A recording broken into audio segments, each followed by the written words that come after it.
grace, mercy, and peace to you from God our Father and our Lord and Savior Jesus Christ. Amen.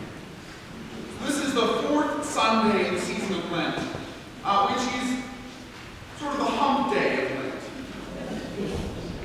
At this point, it's all the downhill slope, or rather uphill, I guess, in Calvary. But in the old church, the old objection, today actually we have to wear different colors. We don't have any more. Today was a pink Sunday. I mean, wait for those pink vestments.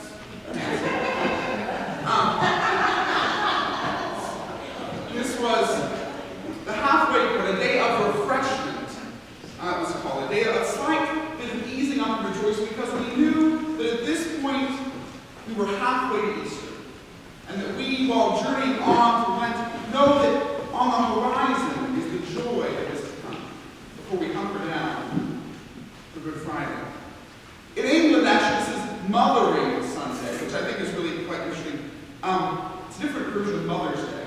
You go to your mother church, your mother cathedral, and then visit your mom in the afternoon. I rather like that approach to Mother's Day, right? You have to come to your mother church on Mother's Day. This is a day of refreshment, and we hear that in these lessons. The psalm says, "Rejoice in the midst of Lent. Come, bring out your joy." And then this lesson, the prodigal son. I think that's one of those top, 10, 15 stories that people tend to know. But it only shows up in this gospel. Only in Luke do we get the prodigal son.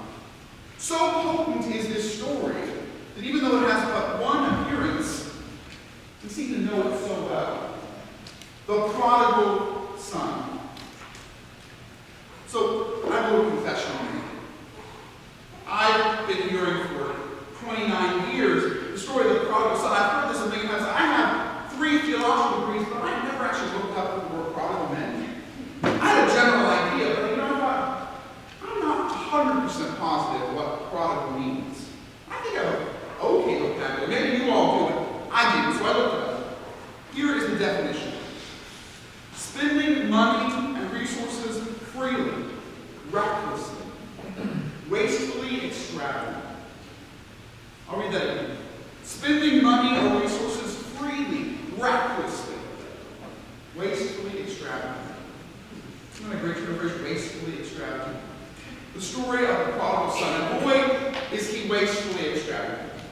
Read it back just a little. This is a story of 2 siblings, 2 brothers, but I think you can sub it in for 2 sisters or a brother and a sister. And like many families, one is the good child, and one's a little more the rebel, right? The older one is a homebody. He always behaves, he does what he's supposed to. The baby is a little bit more rebellious. He wants to rabble-rouse. He comes to his father and says, "Dad, give me what's coming to me, my inheritance." Now that's really profound. That's not just saying, "Dad, I need to raise my allowance. Dad, can you spot me some cash? Dad, could you give me a starter loan?" No, this is, "Dad, give me everything I'm getting when you're dead." So really a slap in the face. It's, "You're as good as dead to me. So give me what's coming to me. I don't want to wait." But the father isn't offended. The father doesn't strike out the right. So he divides all his property and gives the son half of everything. The son packs up his cash and heads out of town. This too is an affront, because half of everything is the land. He sold his land, which for the Hebrew children, that is the promise from God. He sold off not only his father's inheritance, but really God's inheritance, that they would be a people of the land. He didn't care, sold it off, took the cash and headed to Reno. He went and he spent and spent and spent like there was no tomorrow. I'm somehow imagining lots of slot machines and blackjack tables, probably a few too many $100 dinners. You get prostitutes in here. This guy is just squandering the wealth, just spending it wherever he can. And pretty quickly, he spent all his money. And the market crashed. The famine came in the land.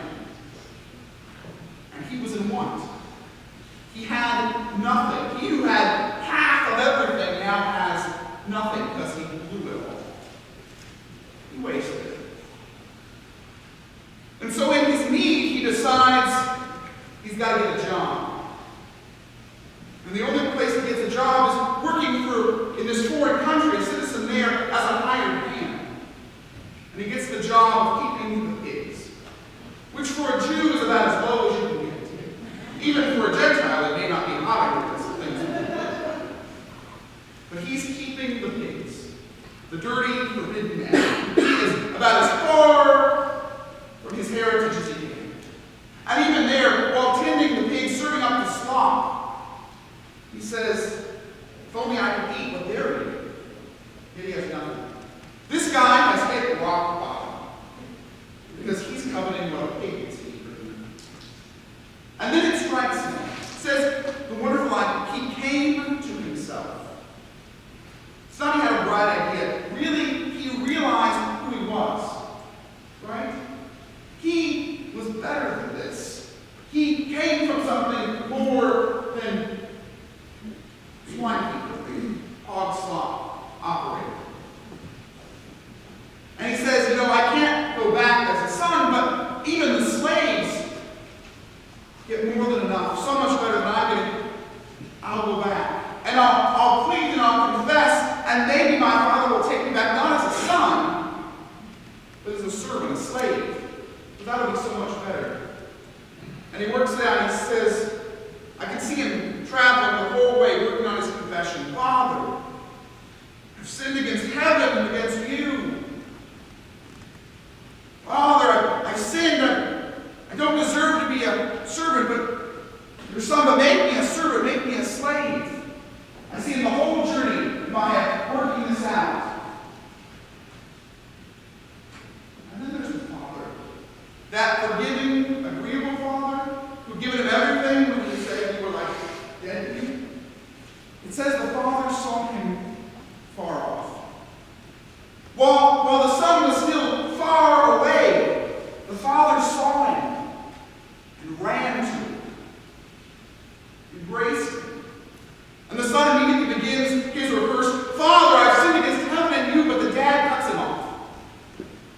He says, quick, bring me a robe, the best one. Put a ring on his finger and sandals on his feet. The best robe, the finest clothes, the ring, a signet ring, sign of who he is, and then his sandals.